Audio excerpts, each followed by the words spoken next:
Welcome to the Mr. Bill podcast. I'm his manager, Anand Harsh, and designated intro guy. I'm the used car salesman of the podcast. What do I have to do to get you into a technically proficient Australian IDM producer today? This bad boy can fit so many Ableton tutorials inside of it. Chances are you already know Bill's guest. He's got legendary drummer and producer KJ Sawka on the show. KJ has been the drummer for Pendulum and the supergroup Destroid with Excision and Downlink. He's done Ilgates vs. KJ Sawka live shows, and about 5 years ago, he went on the road with Bill for select dates. There are probably some of you out there who saw those super insane shows. I do want to note that we had some difficulty with KJ's audio recording, so we had to use the Zoom feed on his end, so just bear in mind that the quality's not quite where we like it to be for the show, but that's life in these remote episode recording times. Please continue to subscribe to the Mr. Bill Patreon. That's helping us keep this show going, and make sure Robert doesn't walk into traffic when he has to deal with audio issues like we had on this episode.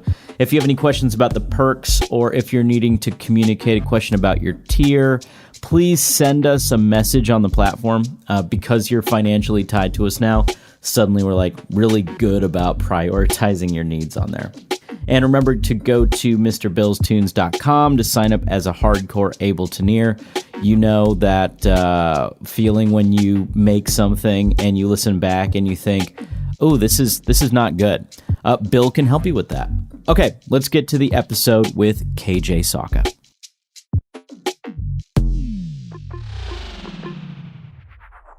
Hey, you're listening to the Mr. Bill podcast. Hey, you're listening to the Mr. Bill podcast. Hey, you are listening to the Mr. Bill podcast. Hey, you're listening to the Mr. Bill podcast. Hey, you're listening to the Mr. Bill podcast. Hey, you're listening to the Mr. Bill podcast. Hey, you're listening to the Mr. Bill podcast. Hey, you're listening to the Mr. Bill podcast. Hey, you're listening to the Mr. Bill podcast. Hey, you got listening to the Mr. Hey, you're listening to the Mr. Bill podcast. Hey, you're listening to the Mr. Bill podcast.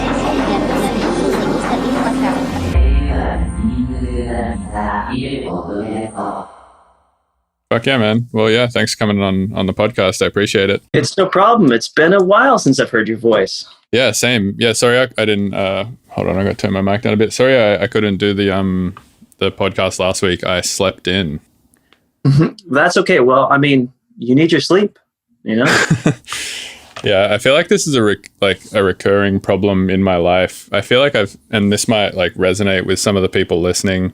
I just have slept through so many events in my life, like just completely missed shit because I was just like, I don't know, I just went to bed too late the night before, or just like woke up and was like, fuck it, and just went back to sleep. And like, it's the worst quality of mine, maybe.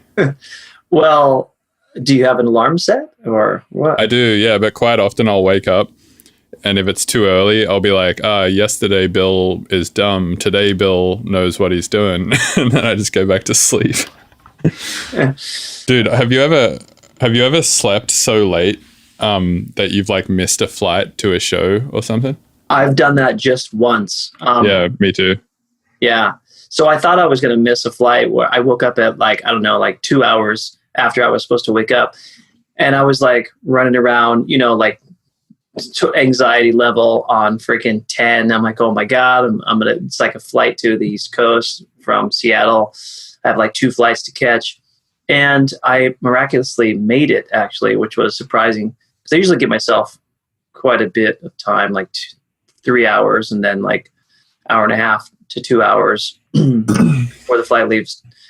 But one time I had a flight to South Korea and the ticket was in 24-hour time, and it said I was leaving at like 1 or something like that. And for so long, I thought it was going to be 1 p.m. until the day I had to leave. I woke up in the middle of the night. I'm like, I think something's wrong. And then so I woke up at like 7 a.m. and I look at my ticket. And I'm like, I just missed my flight because it was at 1 in the morning previous night. And that really, really sucked because I had to buy a brand new flight myself. Oh, it was to South Korea? Yep. I had to buy a one-way. It sucked. Yeah, that does suck. Yeah, so the one that I missed was from Denver to New York. So it wasn't too bad. But I woke up I knew what time I had to leave and everything, and like set an alarm and everything the night before, and then I just slept through my alarm basically because I'm just such a sleepyhead. Then I just woke up and was like, oh fuck. And then I called my agent, was like, missed the flight. And he was like, all right, well, you can't miss the show, so we have to buy you another flight. So yeah, had to do that. That's the thing. Yeah, I was talking to my liaison right away on the South Korea gig, and she's like, you have to buy another flight right now. You can't miss the gig. Because the previous year, there was an unfortunate situation where I couldn't make the gig, so it was going to be a double whammy. I'm like, oh my god, I have to make this flight. I have to make this gig. Otherwise, I'll look like a complete schmuck. Yeah, totally. We should probably introduce who you are, because most of the people listening probably already know who you are. But just to like reiterate, you're a drummer. You drum for Pendulum and Destroid, and you also produce your own music. And what else are you doing? That's right. I do all those things. I make loop and sample packs out of my drums for producers, like tools for producers. And you also have one of those on Ableton, right? Or maybe two of those. I've got two of those now. Yeah. Over 10 years ago, I put out Mad Beats, which was a free pack that you can download. You can still download it. And it's one of those free packs that you can get on the Ableton side. If you scroll down far enough, you can find a bunch of free, great stuff. And there's my mug on one of those packs. And people still use that pack today. But I started off as drummer and I got into production. I think there's two reasons. I wanted to recreate the actual beats that I was hearing on the records. I'm like, okay, they're chopping it up. It sounds like there's a sheet on the drums, which is like the compression, or a towel or a piece of paper or something like that. So that's when I started experimenting. And then I realized that, I'm a musical minded person. So creating melodies and bass lines and stuff wasn't the most difficult thing after already having a kind of a rhythmic background, rhythmic mind. Right. Yeah, I feel like with music, like a lot of it is, if you just listen to enough music or whatever, eventually you just kind of get to a point where like you just hear like doing the right thing for you to make something that you enjoy in a piece of music just doesn't seem that tough. Yeah. I mean, it all depends. Like there's some really great music curators out there who are managers and booking agents and writers and things like that have no musical talent whatsoever or aspirations. But some of those people, when they do kind of switch over to whether it just be curating a playlist or actually diving into some production, some of them surprisingly do really, really well because they just have that acute, tuned ear. Right. How has stuff been for you like during the whole pandemic? Because I mean, mostly what you were doing before is like shows and stuff as well, right? And then having to obviously not do shows anymore. How's that affected you? As with most people who gig a lot, like literally overnight, just all the shows were gone. And that was, the rug was swept from underneath all of us. And that was quite a shock. But since I put out my first couple packs 10 years ago, that's kind of been supplemental to me as a professional in the music business. And touring is a really important part of my life, especially as a drummer, as a player. A lot of drummers, they have the hashtag just want to play, or all I want to do is play, or drums, drums, drums, as Travis Barker says. And it really is true. We just want to beat. You just want to... Nice. And there's nothing like shows, playing shows, bleeding and sweating on our musical instrument. Even rehearsals and things, usually drummers are kind of the first ones there, and they really enjoy it, getting the songs right and things. And it's quite a bit different being a drummer versus just being a producer. I'm always itching to go on my kit and play. I guess it's a really good thing, for keeping up with my talent and or trying to have talent and stay current and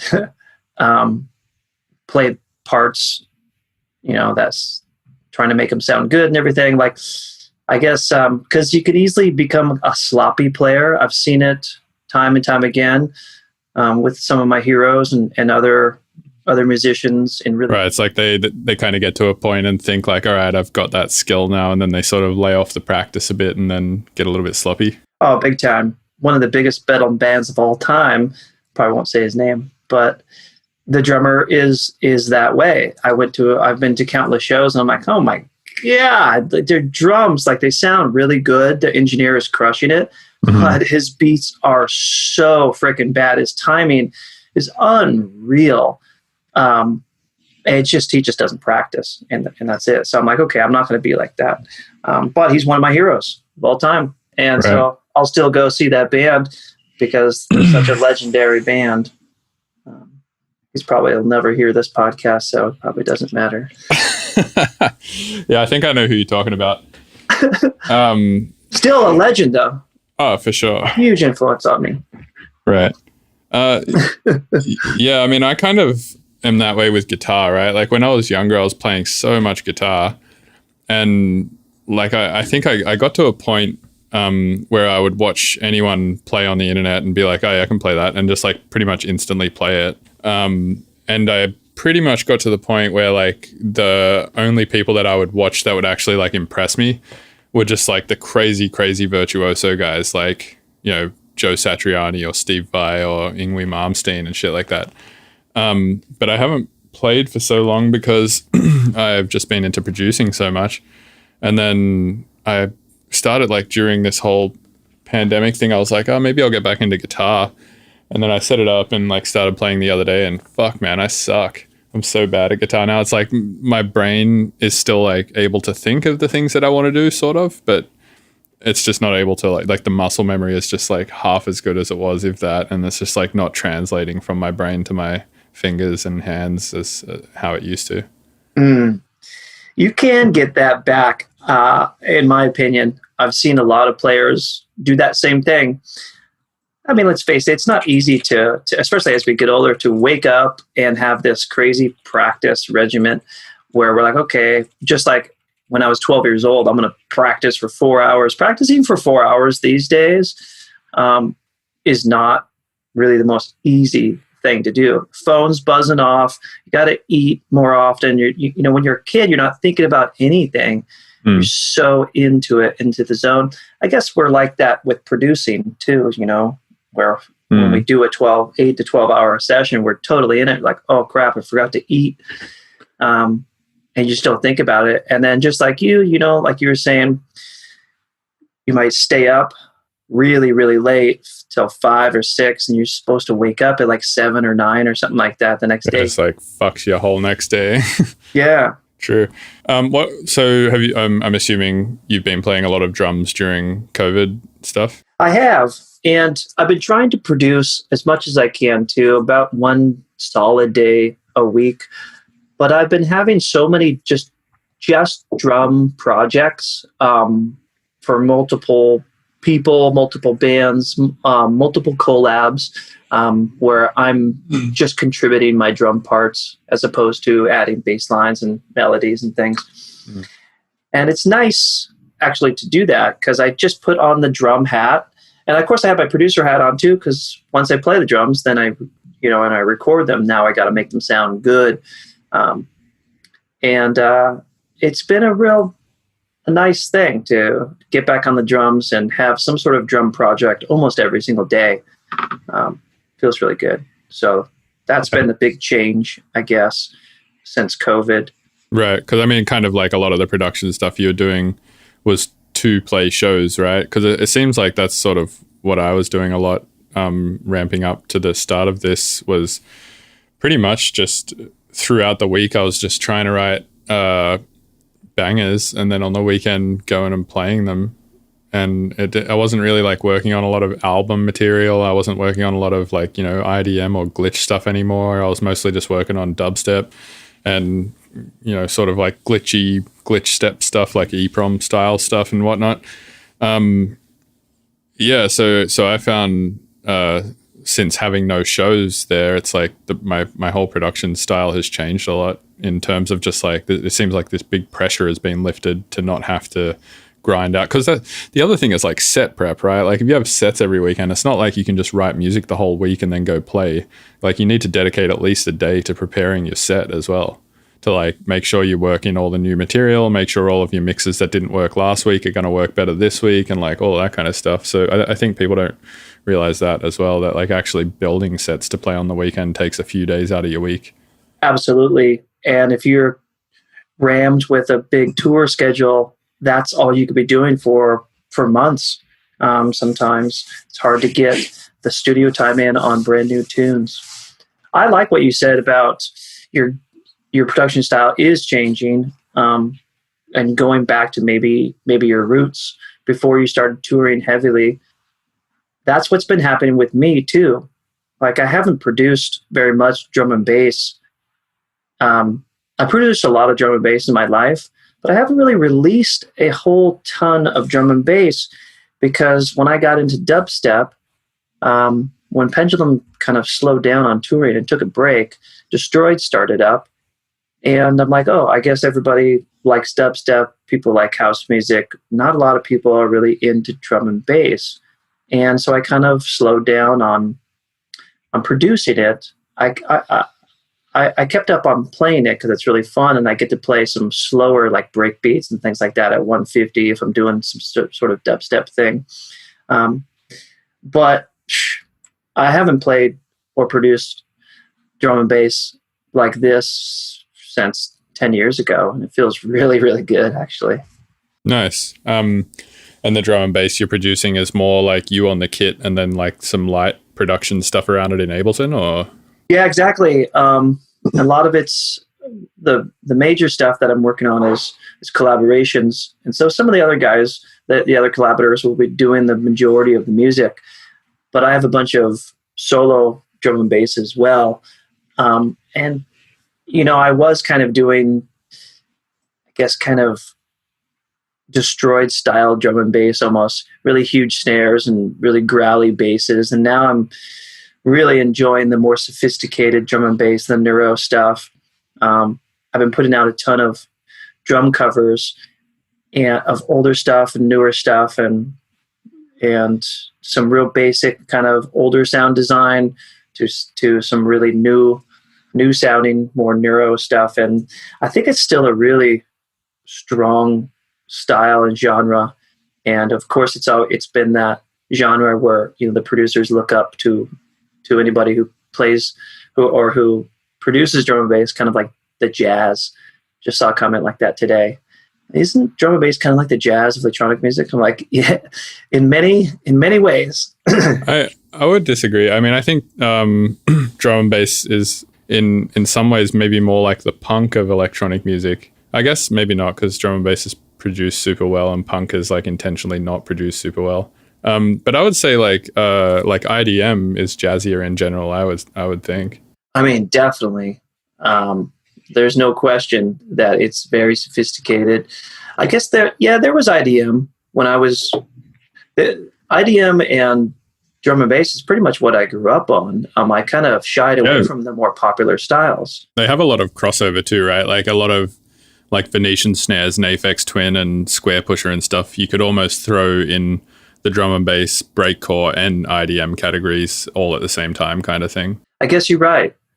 Yeah, and then it seems like, I guess, drum and bass kind of took a turn into more of the more simpler route, possibly with more the NDC style, but then Noisia really took. They had the option to do that, go more pendulum route, but then they really went to the more IDM route, and what a great choice, I think, because they just stuck in their lane, they stayed, and they might not have got as many followers, as headlined as many big shows or whatever, but none of that really matters in the end. I mean, you look at Noisia now, and they're so respected in the scene, and their music is so sophisticated, and no one gives a crap what stage they're playing on, or if they're headliner or not, people are going to go see them because they're respected. Yeah, I mean, I think, I had this thought earlier when you said you were doing like Pendulum stuff, but then you noticed people were like in the dubstep stuff more, so you started doing that and so on and so forth. And I've kind of done the same. I mean, I was writing IDM a lot, and then sort of towards the last couple of years of my career, I've mostly been making heavier shit that works better at shows. And I think it's just because I hit this point as an artist where I'm like, fuck, I've been doing this for like almost 10 years. I still don't have that many people coming to shows. And then there's these people who just got into making music like 2 years ago who have shitloads of people at their shows. And then I kind of like calculated it all in my head and was just like, it's pretty simple what it is. It's just the style of music that I make is more challenging for people to listen to because there's more shit going on, and it's less approachable in terms of like, if you've never heard stuff like that before, you might think it's just weird and stupid and have troubles hearing where all the beats are supposed to fall and stuff like that.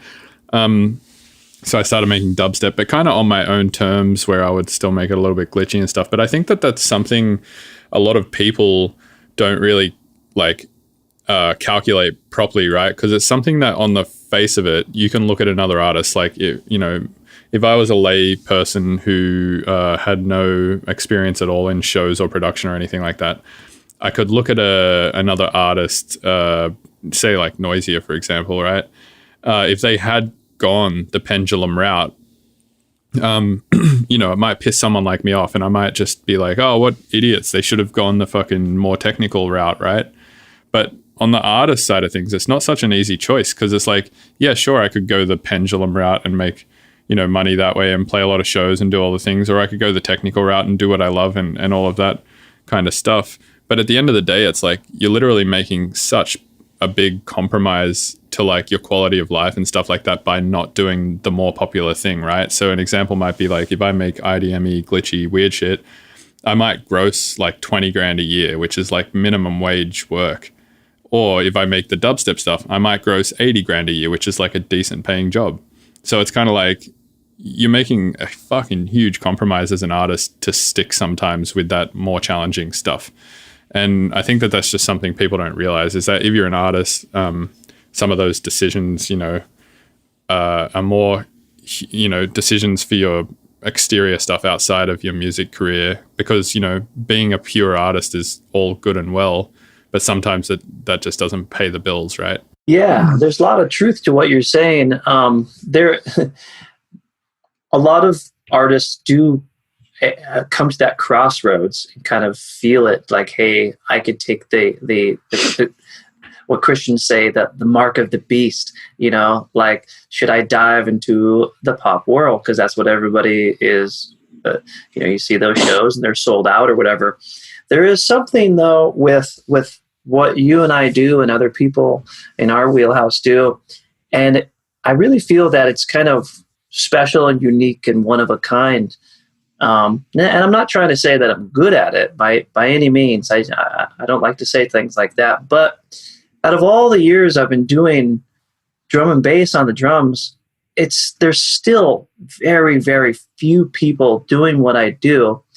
And I've come to terms that is one of my strongest attributes, and the thing that keeps the bread on the table and keeps me alive.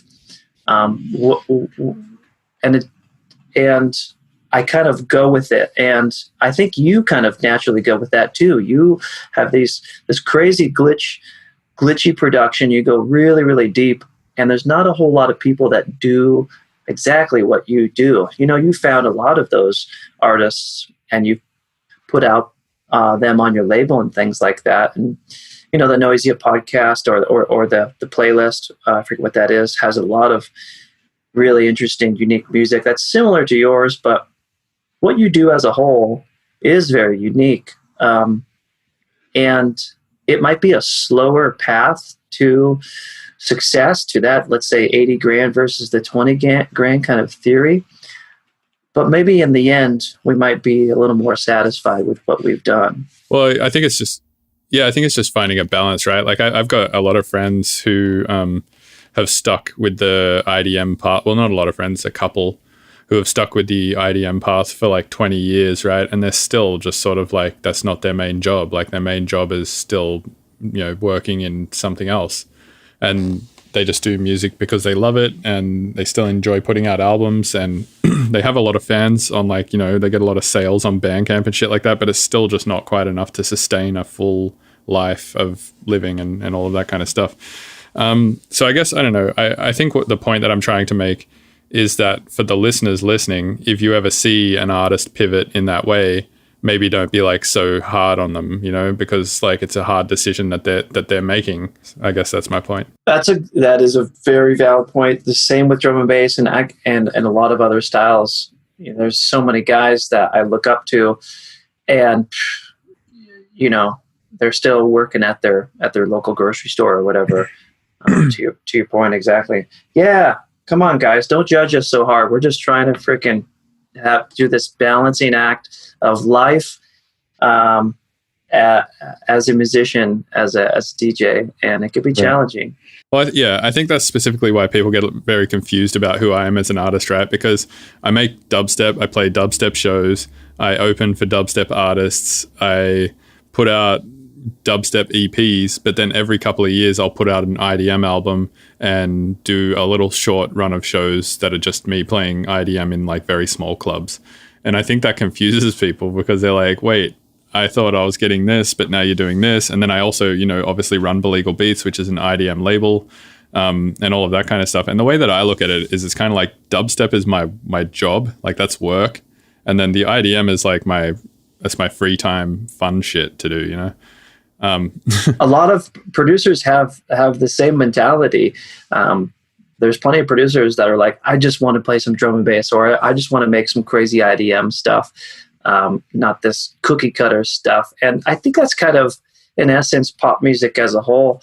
There's lots of pop writers who will go to their jazz club or come up with a jazz album just for the sake of the pure love for it.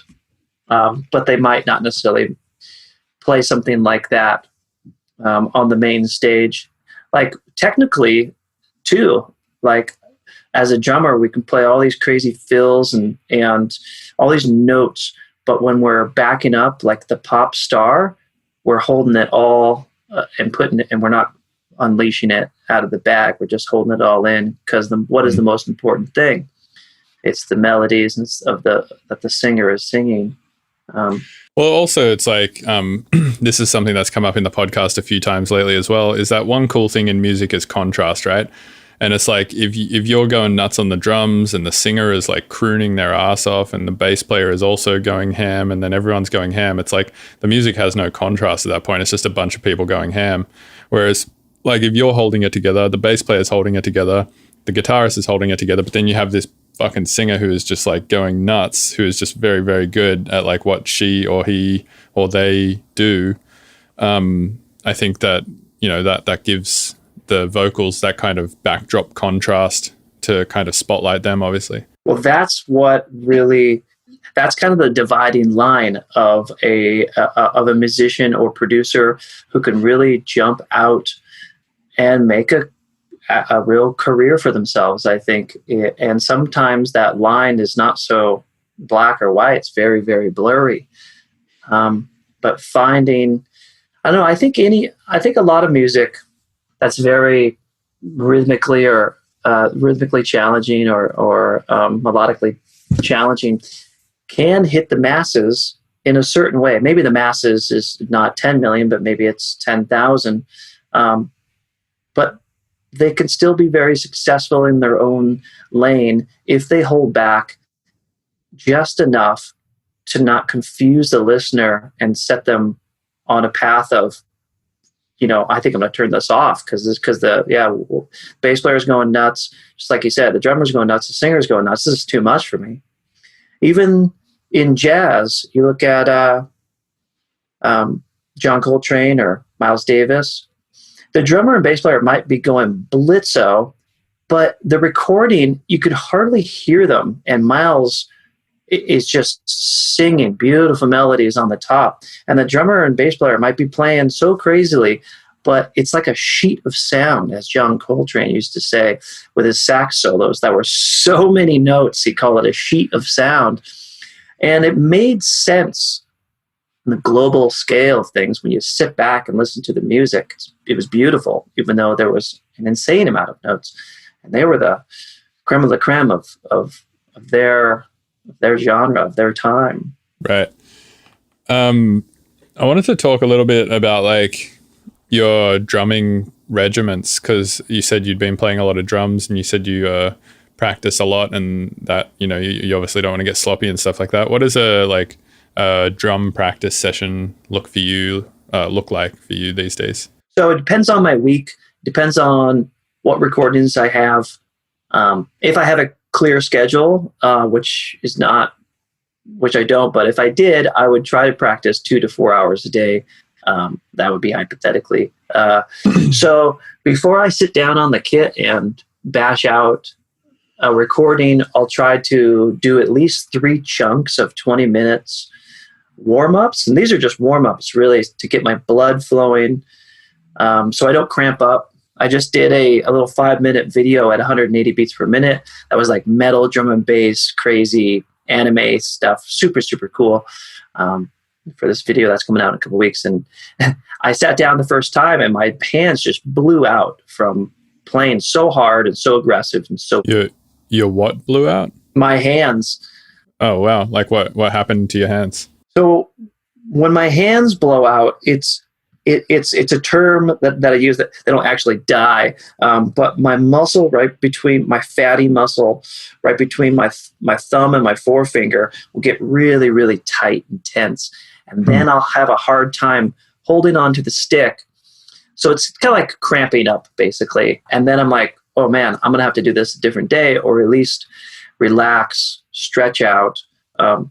So I was talking to Matt McGuire from the Chainsmokers, the drummer, and he's like, he has a really specific regimen that he does.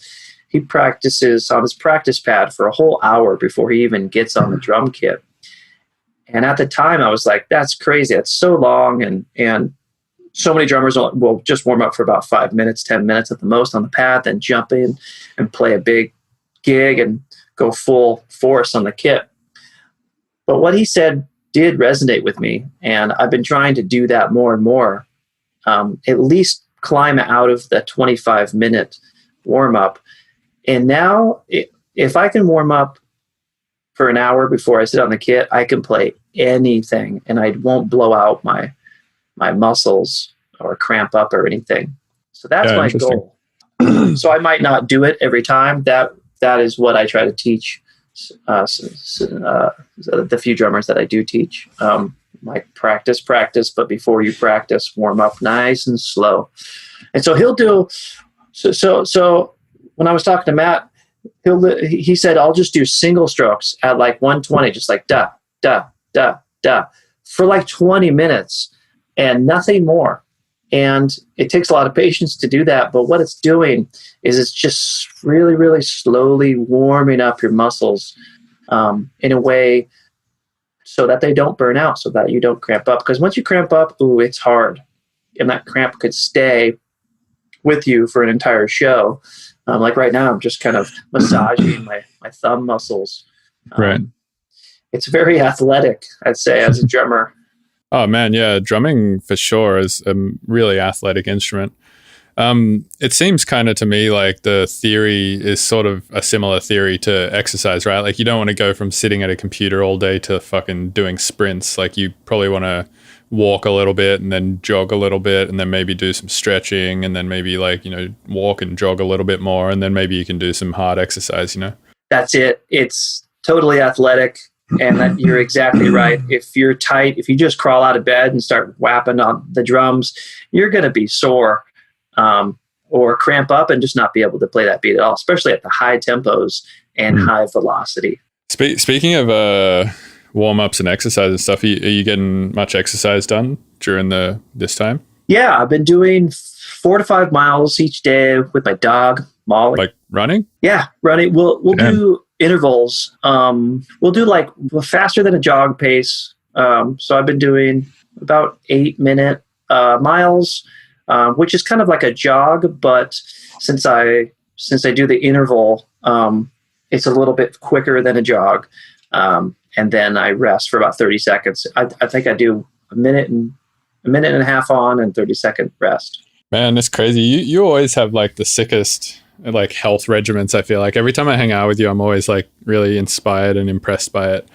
Like one thing I noticed the few times I've stayed with you and hung out with you is that you wake up fairly early. You have breakfast, which is usually like, or at least when I was hanging out with you, paleo style breakfast, which is basically eggs and meat and salad or something like that. And then you do intermittent fasting. You do built-in sober breaks. You exercise every day. You are really like driven when you get in the studio. You're like, all right, focus time, no fucking around. And you just do like, it's like everything that I feel like I should be doing and don't do. Yeah, I do all those things. You're right. We've spent a lot of time in the studio. And it's cool because it's inspiring to kind of jump on somebody else's schedule and regiment. You know, when you collaborate or stay with somebody for a few days or a week or something. Most people don't wake up with me at 6 a.m. and freaking go for a 5-mile run, though. That's not something that people. So is that the first thing you do every day? Is wake up at 6 a.m. and run? Yeah. So I'll do a plunge, which is I drink lemon water and apple cider vinegar, 2 huge glasses, flush it out, and then get my dog ready, put on a bunch of sunscreen because it gets hot here early. And then, we do 4 to 5 miles. And there's a little grassy spot that I take my dog to, which is a mile. So I pause for a quick doggy poo, a mile in at the grassy spot, and then the same thing on the way back. So it's really quick, and I make sure to continue to run. The intermittent runs is pretty brutal sometimes, but I usually do a big stretch, about 10 minutes of hardcore stretching. I'll do some pull-ups, push-ups, squats, and I try to get out the door at 7, right on the dot. Crazy. That sets me up for my whole day. Really does. I have to go to bed kind of early though. That's the only issue.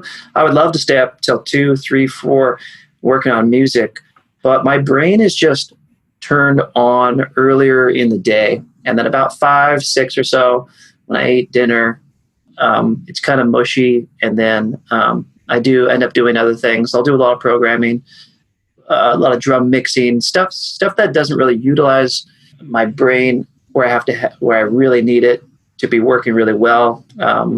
More like systematic kind of stuff. Yeah. Yeah, I feel that. I do that sometimes at night as well when I'm smoking weed because I have a lot more patience. So I'm like, just high and like slowly working through this dumb task that I wouldn't want to do any other time. I feel like my life is filled with dumb tasks. I don't know. Yeah, I mean, that's kind of what it is. Like if you look at what do you call it? The fucking Sisyphus, the Greek, what is it, Greek or I don't know, it's some philosophy shit. Anyway, this dude Sisyphus, the story goes, he was like a guy, he got banished to have to push this boulder up this hill, and then as soon as the boulder would get to the top of the hill, it would roll back down again, and he would have to go back down to the bottom of the hill and roll it back up the hill. And that was his whole life. His whole existence was this, because he got like punished or something. And then a bunch of philosophers, I think it was maybe Camus or I don't know, somebody said we have to imagine Sisyphus as being happy because we're all kind of like Sisyphus, right? We're all just pushing a boulder up a hill all the time. Nice. Yeah. I like that philosophy. I like that story. There's one thing about you though that I noticed, like, okay, you might want to have these regiments and systems in place as far as working out and practicing and things. But at least from my perspective, you seem to put out a lot of output. You seem to finish things, no matter how difficult, and get them done. And that is very commendable, no matter what your systems look like. So obviously you do have systems in place that are working. I think my system is more so just like, so for instance, where you may go and do some exercise or maybe go and run or maybe walk your dog or go like, clean some part of your house or something, like do some life shit. If I'm like working on music and I'm just feeling like I can probably finish it that day, I'll just be like, whatever, everything else can wait until tomorrow or whatever, and I'll just finish that piece of music. Which is like kind of not good because, I've got like a tax form sitting on my desk that hasn't been paid that I need to go and send to the IRS, which has been sitting here for like fucking 2 months. And like, there's just shit everywhere in my life that is just not done, that needs to be done, that I constantly put off for music, I guess. Yeah. Yeah. That's the balancing act with, that everyone faces really. I guess we can, as long as we can have some sort of output that is working, it's a step in the right direction, because the system that you have in place, which is basically fuck everything off, I'm going to finish this tune. If you just lock your studio or lock yourself out of your studio for a day or 3 days or something like that, and say, okay, my life is going to end if I don't get this freaking tax life shit done. Right. Just like do the other tasks for a few days and then sort of, I guess it's just like, compartmentalizing time in a slightly different way rather than doing it day by day, just doing it like week by week or something. Or like instead of being like, all right, I'm going to do 2 hours of life shit, 2 hours of music, 2 hours of something else, etc.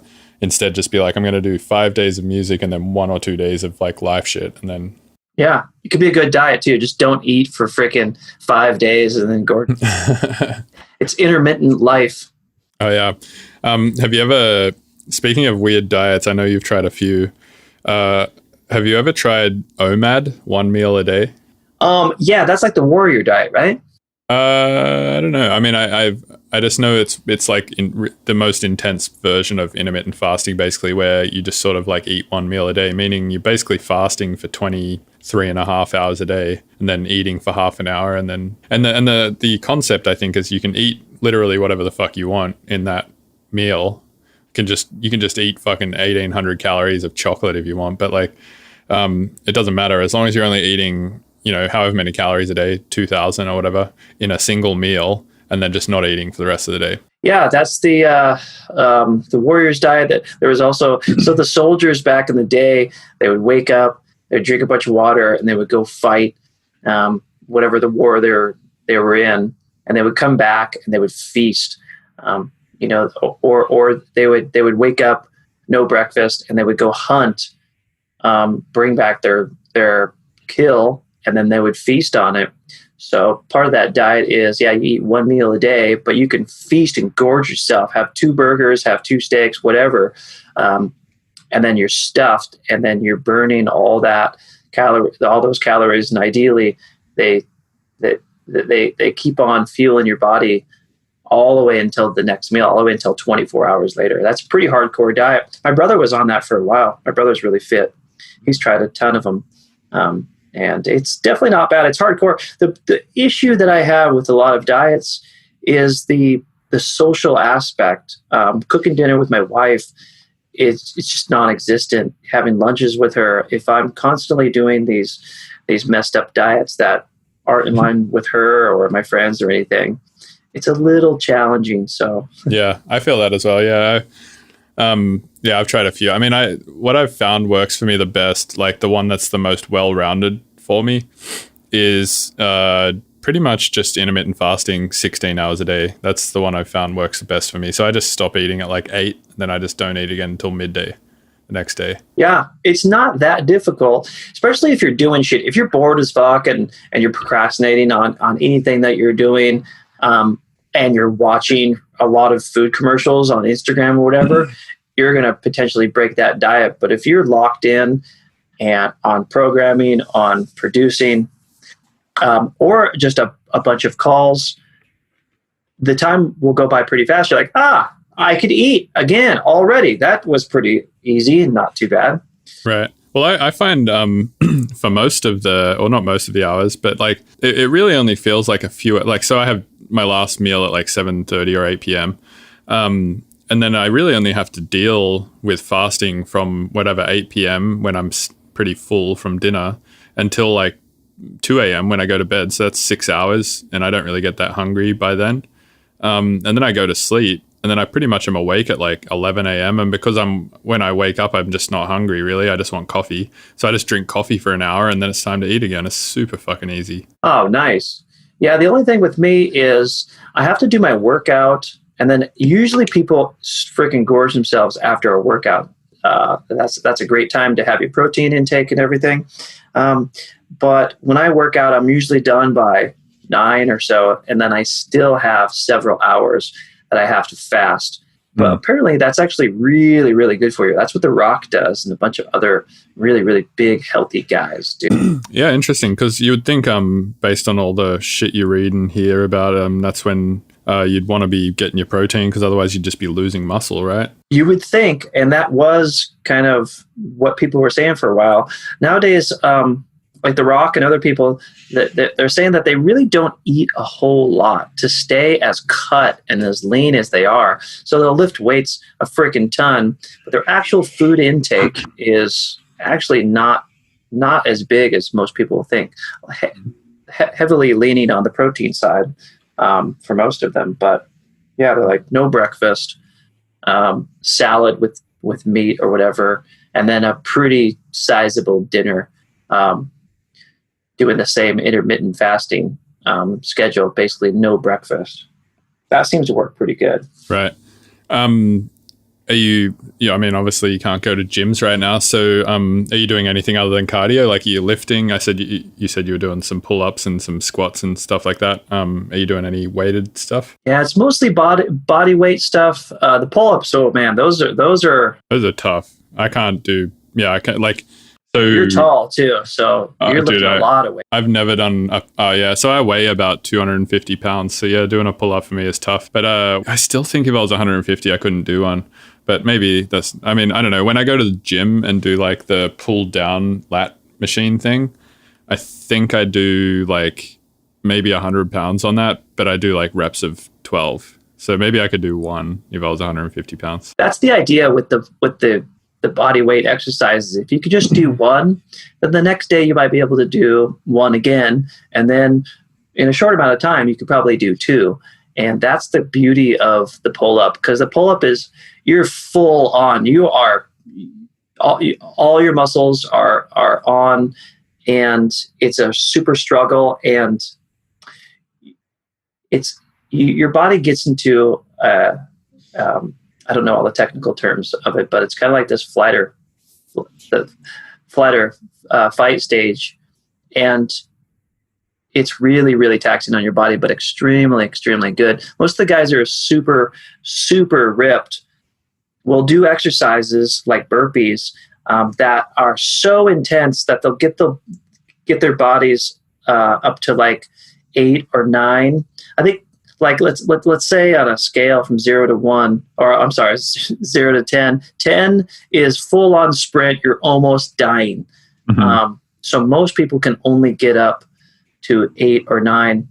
That scale is in boxing. I did a lot of boxing, and we would try to push our bodies to get to 9 and then hold at 9, and that's just full on punching the bag or punching someone. And then that's called metabolic conditioning, right? I think so, yeah. And it's absolutely brutal, and people are puking and everything. But when you do that, oh my God, you burn.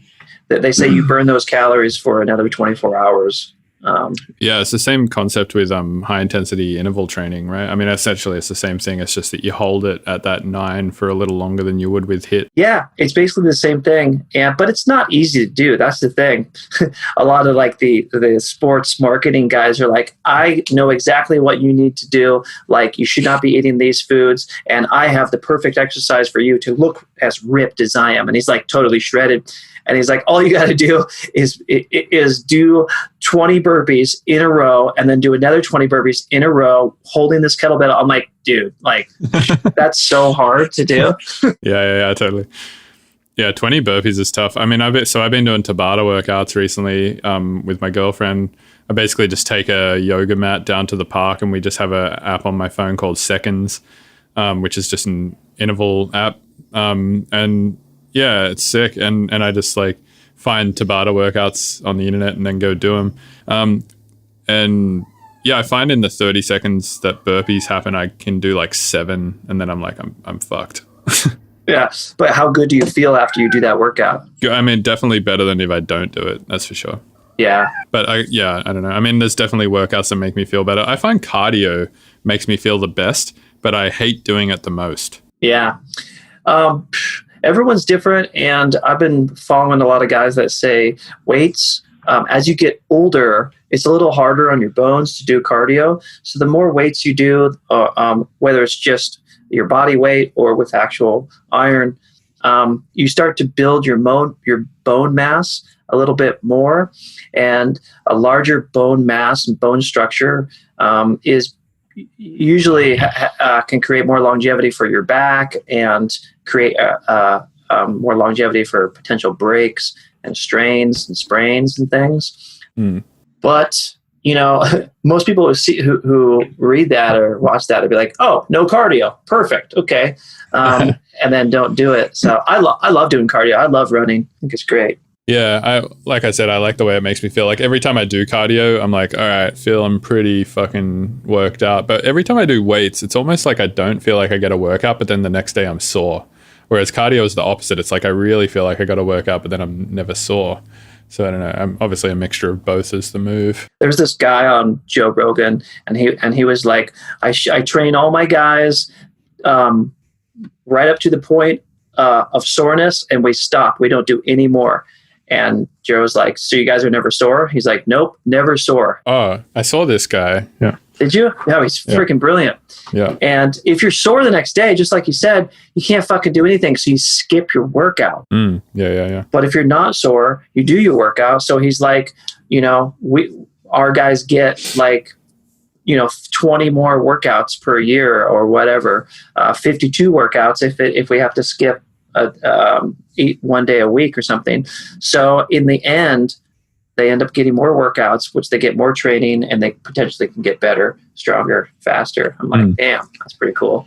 Yeah. The example he gave was, he was like, if you do 5 pull-ups, let's say if you do 20 pull-ups on Monday, but then you're sore from Tuesday through Friday, then you're not going to do any more pull-ups, right? And then by the end of the week, you've done 20 pull-ups. Whereas if you do 5 pull-ups on Monday and then 5 on Tuesday, 5 on Wednesday, 5 on Thursday, so on, then by the end of the week, you've done 30 pull-ups. So you've done 10 more pull-ups in that week than the person who did the 20 on the Monday or whatever. I am so for that system. I think that's great. More people should do that. Every time I get sore, I get kind of pissed. I'm like, damn it, I wanted to do another big leg day, but my legs are shot today from 3 days ago. Right. Oh, yeah, man. If you do like a big squat day or something like that. So I was, right before all of this COVID stuff happened, I was going to the gym a lot, and literally all I was doing was lifting with a personal trainer, basically. And I got my squat weight up quite a lot and my bench weight up quite a lot. And I was just constantly sore, but it was good. I was feeling pretty good. I was feeling strong. And I feel like for me, the way that I feel the fittest is if I'm strong. Like I feel like that might be the case for, I don't know if that's the case for everyone, but for me, if I feel strong, it just feels like my whole body is supported better. It feels like, it's almost like my cardio doesn't have to be as good because my body is stronger, and therefore it's like easier for me to move myself around and shit. Like for instance, if I'm weak as hell, like my legs and shit are weak, my core is weak, and I walk up like a really steep hill, it'll like fucking burn me out. Whereas if I'm strong, like my core is really strong, my legs are really strong, walking up a hill is so easy that it doesn't really need like that much. I'm not required to have such good cardio to do that exercise, because the exercise itself is just so easy if you're strong, right? That's it. That's what they say. It's kind of like we all have to pick up a baby or pick up a dog in life. That's just kind of what we do. We need to have at least the strength to squat down with a straight back and pick up a baby or pick up a dog, whatever they weigh. Not very much, 20 pounds or something. And that's why doing some lightweight, at least body weight squats and deadlifts and things are so good for you. Because if you pull your back at lifting up your own child, it's like, oh man, what good are you? But that's why squats and deadlifts, bench, what's the other one? There's one more. The four. Oh, like rows.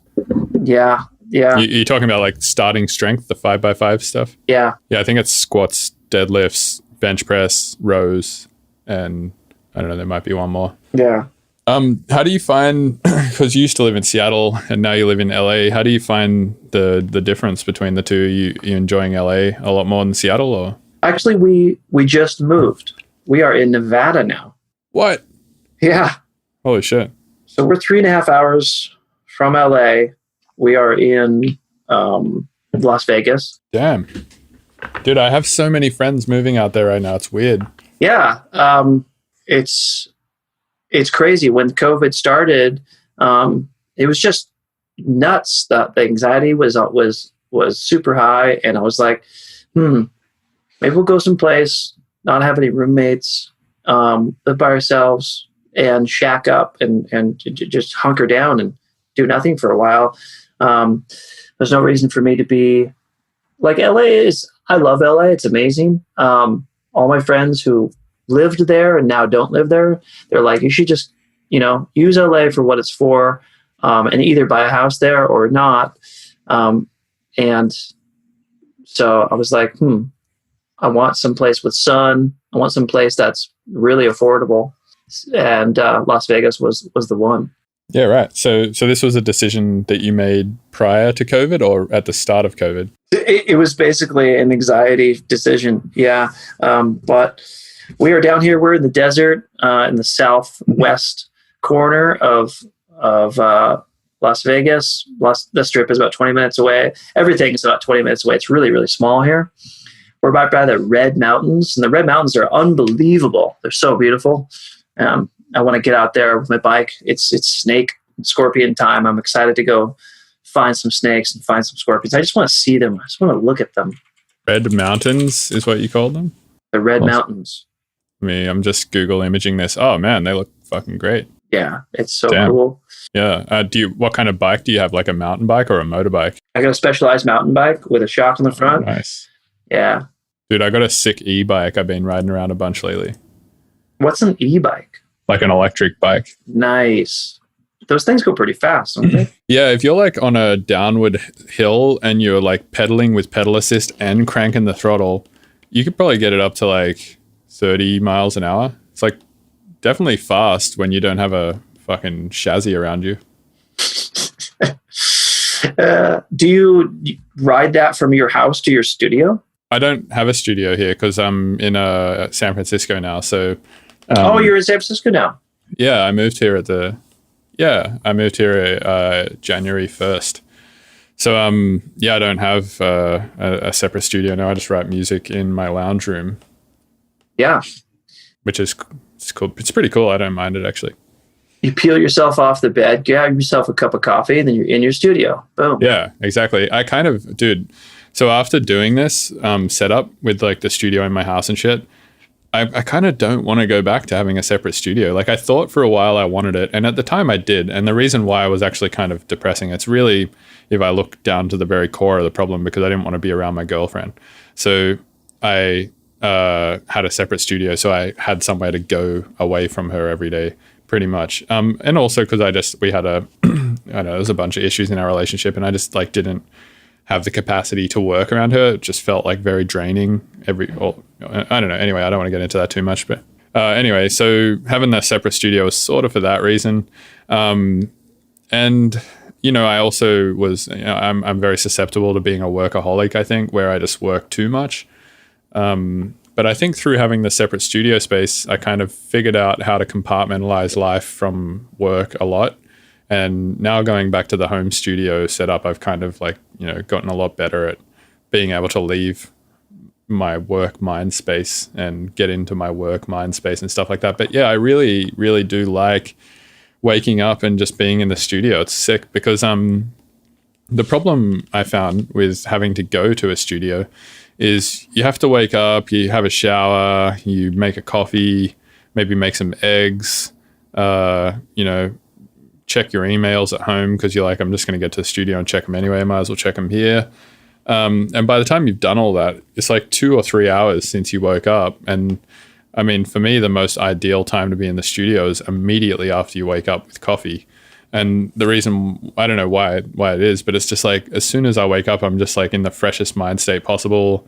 I'm not super bogged down by like problems that have happened throughout the day yet. Like there's just a bunch of shit. Like my brain just feels very clear when I wake up, and my ears are very fresh, and I don't know, just everything feels a lot more productive if I just start working straight away. Me too. Absolutely. Well, minus my workout. Right. You know what? I wish I could change that, but I've tried to and I can't. So I've tried to peel myself out of the bed and go straight to the studio, which is amazing. My brain is totally fresh. But if I don't do my workout first thing in the morning, then I just don't do it at all. Yeah, I probably, as a result of my style of working on music, only get about 2 to maybe 3 workouts a week, which is probably less than I should be doing. I should probably be doing at least 5 a week.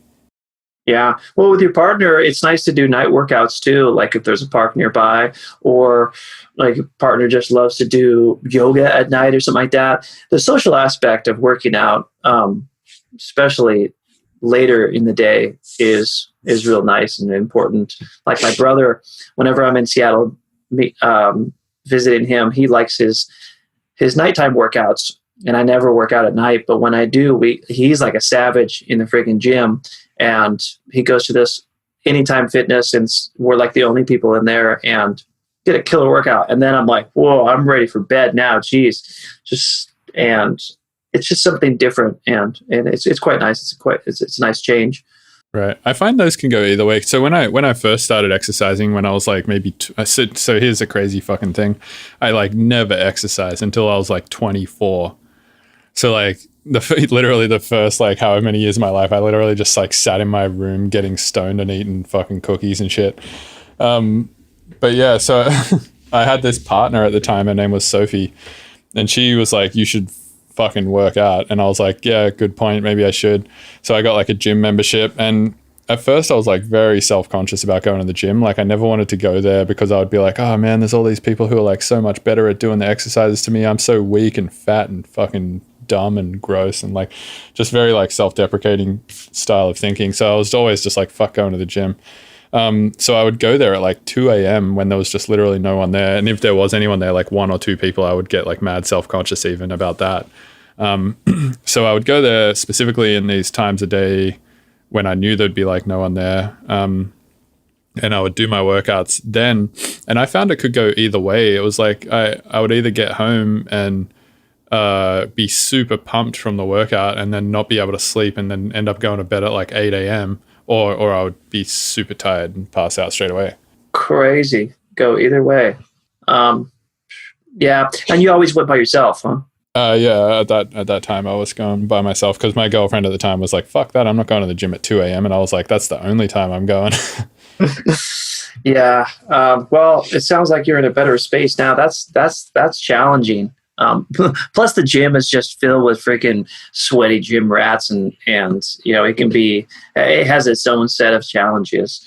Well, I always thought that like the people in the gym were like, going to be sort of very judgmental and like, look at you, and if you weren't doing the exercise or as good as them, or you weren't lifting as much weight as them or whatever, they'd be like, fucking idiot, get out of my gym, get out of, what are you even doing here, sort of thing. But that's obviously not the mentality that anyone has in a gym. Everyone is just there to better themselves, and everyone's just trying to improve on their bodies, and everyone's just trying to be healthier. And it's like, it's a fucking really positive place to go. Like if you want to go somewhere and like see a bunch of happy people, like a gym is a good place to do that.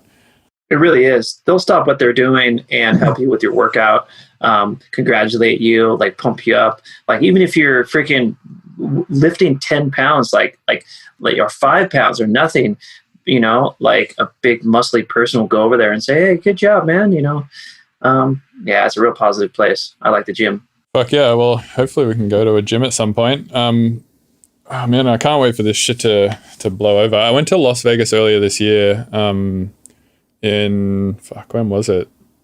February. And I just went there for a trip with my partner because I was just interested in checking it out. I'd never really checked out Las Vegas before. And my buddy Ulasile moved there as well. He's like a dubstep guy. I'm from Disciple. He moved there, and then also my buddy Brandon Thompson, who did visuals with. You remember when we did that show together? And Brandon did some of our visuals, I think, and Pickles was like running them. Yeah, he just moved to Vegas as well to work with this company called Melt Creative. And I think Melt do like a bunch of big stuff for like Yellow Claw and shit like that. Nice. A lot of people live out here. Steve Aoki, a lot of the big DJs, they have their residencies here. It's like a fraction of the price that LA is. You can get it's like in LA, what you get for $1 million.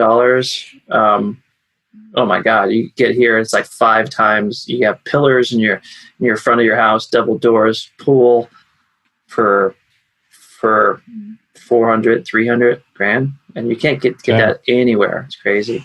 That's one of the reasons why we left Seattle too. It's just too expensive.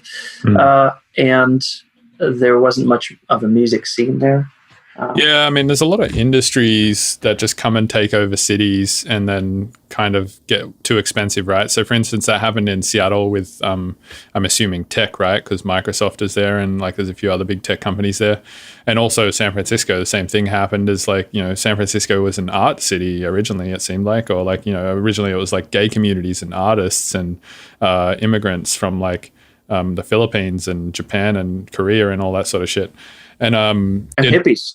Yeah, hippies and taking acid and all that sort of stuff. And then it's like they made the city really cool, and then it's almost like techies came in and were like, "Whoa, what a cool city!" And then just like sort of made it too expensive for any of those kind of people to live here anymore. That's what happened with Seattle, exactly. Yeah. Yeah, same with LA to some degree. It's kind of like the Hollywood and the media industry.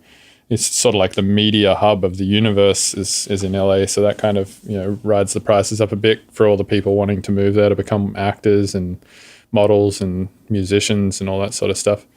So I guess like Nevada is sort of different, especially Las Vegas, because everything is like all the costs there are subsidized by gambling, right? It's like anything there, like roads paid for by probably gambling, fucking restaurants. Yeah, right, exactly. I mean, I don't know. I'm just like spitballing here. I'm not sure if that's the case at all. It seems that way though. Like when I went there, it seemed like everything was really cheap because they want you to be there. They want everything to be cheap and they want you to stay there because that's when you're going to spend more money on gambling. Yeah, there's no tax. There's no state income tax, and there's no product tax on anything. So gas is just what it is. Food is just what the bill is, which is pretty awesome. Well, but honestly, we've hardly experienced any of that because we've been here during the shutdown. So we've gone to just a couple grocery stores, and that's literally it. So we haven't experienced Vegas quite yet, but I have experienced the Red Mountains, and they are freaking beautiful. You should come out here, stay, and hike up in the Red Mountains. Yeah, man, I would love to do that. Yeah, as soon as lockdown's over, I think I'm going to travel a bunch and visit friends and shit. And definitely Vegas is a place I want to go because, now I obviously want to visit you. I would like to see Cooper and Brandon again. So nice. Yeah. I bet they're pretty close to me. We're all close here in Vegas. Yeah, it seems like everyone just lives like 10 or 20 minutes outside of the Strip. Also, I love that the Strip is just called Las Vegas. It's hilarious.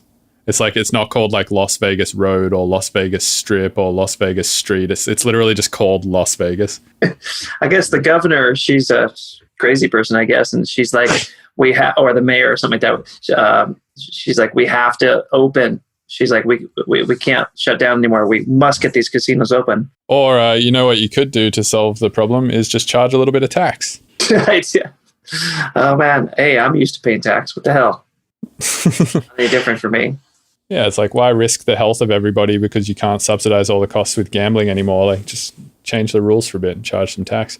But then that's the thing, right? Is if they figure out they can charge tax, they'll just keep it that way after the shutdown, and then you still, who the fuck knows? I know, man. All they needed to do is just put a pause. In my opinion, just put a pause on rent, on mortgages, on everything. Because, once it's in the bank, it's just freaking numbers. They could tack on a 0 or a 3, or they could change any freaking number. It doesn't matter once it's in the bank system. So they just pause every freaking thing, and no one goes out of business. Just freaking pause it. and people just use their money that they have for food. That's it. All bills on pause. I think that would be incredible, but no, our government's fucked. Yeah, I mean, I think they're trying to mitigate a lot of stuff as is, let alone putting all the bills on pause. They're saying the economy's fucked and all that shit. I don't know how much of that is like I mean, obviously shitloads of people are out of jobs, which is terrible. So yeah, I do agree though, for all the people who are out of jobs, they shouldn't, it's not their fault that they're out of jobs, and they shouldn't be, having to defer huge amounts of payments to the future just to be indebted when they shouldn't be indebted, or in debt rather, just because of this whole pandemic thing. Yeah, I agree with you. I think like in those cases, bills should be paused. Yeah, and it's a mortgage. Just tack on 3, 4 months, 5 months, whatever, defer it to and tack it on the end of the mortgage or the loan. Yeah, but that's the thing, right? It's just like if it gets deferred to like the end of the loan, which is what a lot of people are doing, is they're deferring, rent payments and mortgage payments and stuff. It's not like the payment goes away. It's just you have to pay it later, which is otherwise known as debt, right? So you're just incurring debt. That's true. And that sucks. Yeah. Like I see all these ads, get your small business loan. I'm like, oh my God, the last thing people want to do is have no income and go into more debt. So I guess you're right. The deferring is just acquiring more debt, which is fucking terrible. It's the worst, because then what happens when you have the debt is you pay interest on it. So it's like not only are you accruing all of this debt, but you're actually losing even more money in the future because, let's say you defer or spend however much, like, 10 grand, you get loaned 10 grand or you defer 10 grand or whatever. I mean, with a deferment, it's different, but with a loan, let's say you get loaned 10 grand and then you can't actually afford to make payments on that for like 2 or 3 years because you have to pay all these deferred rents and bills and whatnot before you can get to that debt. Then what's going to happen is by the time you get around to paying that, it's 20 grand that you have to pay back, so it's really like this whole thing is just costing you more. Yeah, it's so strange. What a predicament we're in. Well, yeah, I mean, it's not really a predicament. The predicament is human greed, right? Which is pretty fucking prevalent. Fuck yeah, man. Well, it's been nice to talk to you, my man. Yeah, man, it's sick to have you on. And yeah, I really appreciate you doing it. And where can people go find all your stuff? So you can go to kjsawka.com, and I'm KJ Sawka on all social media. I'm pretty easy to find, and if anybody wants to answer or ask me questions, you can hit me up on Twitter to get a sarcastic comment, or you can get a more serious comment on Instagram or whatever. Yep, that's where you can find me. Fuck yeah, man. Well, thanks again. All right, Bill. Well, you have a great day, and be in touch. Yeah, you too, man. All right, my man. Hey, thanks for listening to the Mr. Bill podcast. These episodes are edited and uploaded twice a week by Robert Fumo of 303podpro.com. You can also support the show, get early access to episodes, and hear bonus content by going to patreon.com/Mr. Bill's Tunes and becoming a patron. Please rate and review on iTunes unless you're going to be a little shit about it. And all the links to my various platforms are at MrBillsTunes.com. Thank you.